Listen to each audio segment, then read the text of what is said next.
When I first wrote about us, I thought I could speak us into wedlock. Jonathan Culler paraphrases J.L. Austin when, in a wedding ceremony, the priest or civil official asks, "Do you take this woman to be your lawful wedded wife?" And I respond, "I do. I do not describe anything. I do it." But, he continues, if I say I do, I may not succeed in marrying. If, for example, I am married already, the utterance will misfire. I wanted it to be enough to say yes. But does the state or your husband take the word wife from my mouth? And why should words misfire? Not bend, break, dilate, fizzle out? Like stars, can words die? Many star families don't have names. Because of this, I've learned you can buy a star easily. Choose a name, inscribe it in the star registry. You will receive a free photo book. Star families are recorded by sentimentalists who believe, as I did once, that love is best expressed on paper. The declarant may revoke this orally or in writing or by any act evidencing a specific intent. Examples of such acts are tearing up this paper. At first, I simply wanted to be in the presence of your marriage, the way anyone wants to be close to a sacred mystery. I once knelt on the asphalt in front of the Sandhill Crane exhibit in Salt Lake City's Tracy Aviary for an hour, watching two mated birds dip their long heads into the reeds. They looked like they loved each other, although their wings had been broken for 10 years and they couldn't leave. I gazed like a supplicant. I grant my agent full power to make decisions for me to the same extent that I could make such decisions for myself if I have the capacity. The word mustikos means to be connected with what is private, secret. For the ancient Greeks, a mystery was also a rite. You could be mystery's participant. I learned to participate in your privacy. For your 10th anniversary, I wrote you a card that sits on our mantle. I am grateful to have this front row seat. That day, I watched as the congratulations poured in from people who didn't know my name. When did I stop feeling like a witness? When did we shift from two separate commitments to a web? One day we found ourselves both knit together and separate, like the tangled roots of floating reeds. Then I couldn't wait. You once spent a week in the hospital. Your mother, August, and I pulsed through the hallways like doomed stars. In the hospital bed, I sat behind you, leaning against your bare back in the open gown. I loosened the braid your mother had plaited the night before. Then I finger-combed your hair until it was smooth and braided it again. In this section, you can state what kind of treatment you want or do not want, and under what circumstances you want these decisions to be made. In Patricia Cronin's Memorial to a Marriage, she says that our chosen families are revealed at our life's ends. Advanced directives, powers of attorney, wills. When you were hospitalized, I drifted through the corridors on a current of visitor badges and heedless nurses and smiles. When the doctor asked who I was, he quickly offered family friend. On the last day, before we took you home, he asked me, "What is your name?" In the lakeside town on a weekend trip, I saw two names in the cemetery, Mabel LaFrance and Florence Trafalgan, etched into the same stone, 1890 to 1964, 1894 to 1970. I called out to you the way I do, crying lesbians, as if sighting a rare bird. To stargaze, find a vantage high outside the city, no lights, then look for patterns, outlines you slowly recognize. That night in our dark room, bathed in my phone's lights, I brushed through posts until I paused at an old photograph.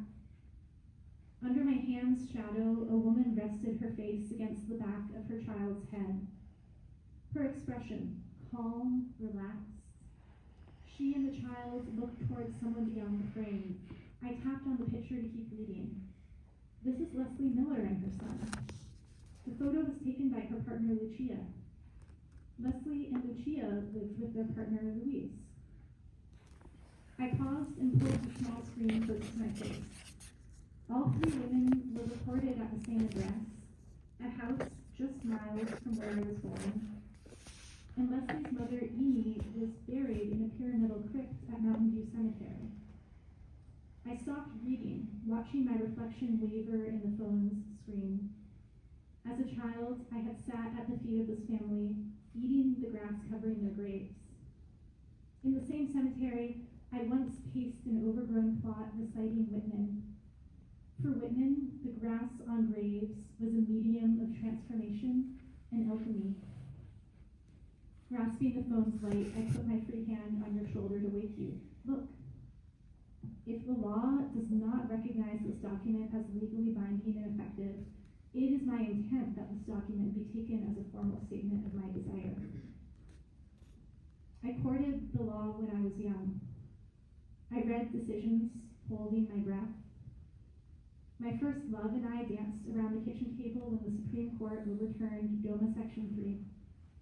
When marriage equality was decided, we ran through the morning streets to buy champagne. And now, when I read the Obergefell decision, my chosen family appears as the place where imagination stops.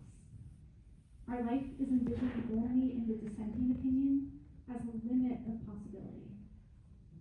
Why would there be any less dignity in the bond between three people who, in exercising their autonomy, seek to make the profound choice to marry? I can tell a hopeful story about interstellar travel. A generation starship is an ark where families travel together. Explorers set off to unknown systems that their distant grandchildren someday see. When they arrive, their families will be wholly transformed, looking up at alien suns. I can imagine myself free of the very system of marriage this way. But I always end up landing back in my life on the ground. Assimilationist, white picket fence, my friend calls my marriage poems. And 6 months later, he decamps to Europe and, in need of a visa, marries. What would living bravely mean? I want to be a craft that doesn't aim to arrive. You and August, as I write this, are downstairs watching Star Trek. The mission of the Enterprise is to travel, seeking adventure without map or guide. In The Transformation, Juliana Starr describes three people in interlocking loves. They look for emblems of themselves. They are transfixed by the image of a bird on television, calling two other birds to mate. I turned to her book as she turned to those birds, searching for my likeness. It's nice to see how other families work, says my new friend, holding her glass, gazing at the three of us from across a glowing fire. She is surrounded by her two partners. August and I sit at your side. In the warmth of the small flames, we all regard each other. Even in daylight, we are always under the stars. Connect the dots. They are above us as a net, a picture we can draw any way we choose, a family we can't see. I hereby direct that the treatment for the relief of pain should be provided at all times. And what are our times? At the synagogue picnic, the rabbi pushes a young queer my way, who listens to me introduce myself, then August. I was polyamorous in high school, he says, then walks off and dives into the lake. Where has he arrived? Do we live in the past or the future in his eyes? Forget the state. You are real in the eyes of your community of queers, my friend says. The first time I come home giddy from kissing this friend, you corner me in bed and take off my shirt. I hold still while you kiss the freckles on my shoulders and arms. Someone else has just been kissing these same freckles. I look at the top of your head in wonderment. Why these shoulders and why these arms? I have never felt more looked at or more lucky, like a whole sky of shooting stars.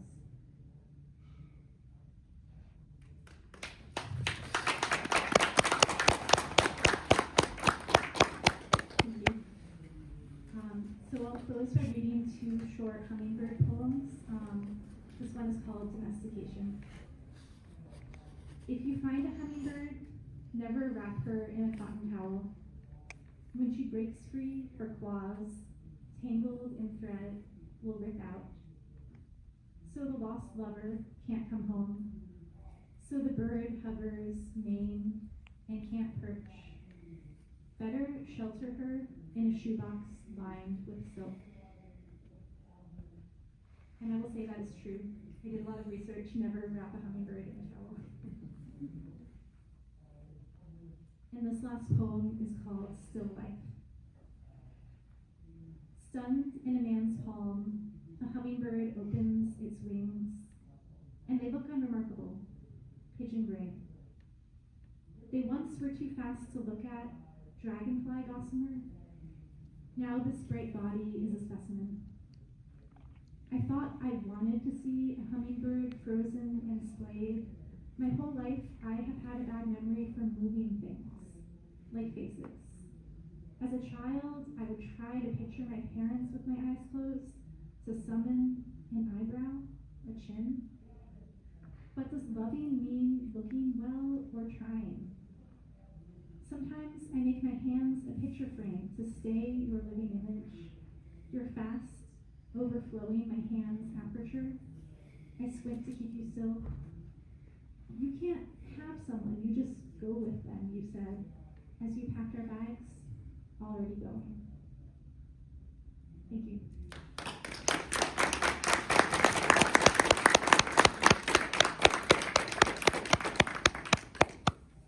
So I'm going to pivot to a Q&A in just a minute, but I have some notes here. There are some things that I wanted to call out about the applied learning side of the creative writing program because this event is called Poetry in Practice. And what I really love about the applied learning opportunities we have is that it allows you to practice what is involved in being a literary citizen and being somebody working in publishing. And I will say, in addition to my career as an educator, I have had a 15-year career in publishing, and it's one of the very best things that I ever did for my life as a writer. And so this goes out to all of the people who are considering what classes you might want to take in the future. I highly recommend taking English 225, Literary Journal Publishing. And I even wrote a few notes about reasons that I think this is a really valuable opportunity. So the Bear Hill Review is a literary journal run out of FLCC that has international scope. It publishes poetry, fiction, creative nonfiction, and art.